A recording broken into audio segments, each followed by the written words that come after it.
வீட்டு வரைக்கும் எவ்வளோ நேரம் ஆகுது? இருமி போனோம்னா ஒரு 28 நிமிஷம் ஆகும். இருமியே போனான். ஆமாம்.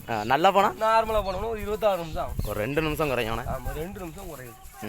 இது நமக்கு என்ன பெனிஃபிட்னா ஒன்றும் இல்லை. ஒன்றும் சொல்லுத அளவுக்கு ஒன்றும் கிடையாது. ஒன்றும் இல்லை.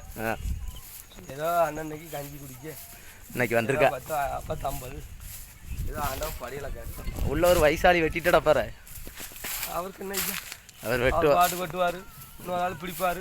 எவனும் ஜமக்கான். ஆமாம், எவன் ஜமக்கான் நாசமாக போகிறான். ஆமாம், ஜமக்கானோட செத்து கிடக்கானோ அப்படின்ட்டு என்ன பெயிண்டரு பிட்டரு எல்லாத்தையும் கூட்டு வந்திருக்கேன் இன்னைக்கு. லேஸ் போட்டு விளையாட எலக்ட்ரிஷியனியா? யார் நீனா? ஆமாம், எலக்ட்ரிஷியனு, டிரைவரு, பெயிண்டரு எல்லாரும் இங்கே தான். என்ன பெரிய பெரிய ஆட்கள் இருக்கு. டேங்கர் டிரைவர் இன்னைக்கு வந்து வரலையே. அது வரலையோ? ஆமாம். இப்போ இவரு இசைக்கலைஞர்னு எல்லாரும் எல்லா ஆட்களையும் கையில் இருப்போம். எல்லாரும் நம்மக்கிட்ட வந்துட்டு தான் போனோம். ஆமாம், உன்னதமான இடம். உன்னதமான இடம், அனைவரும் உழைக்கும் இடம்.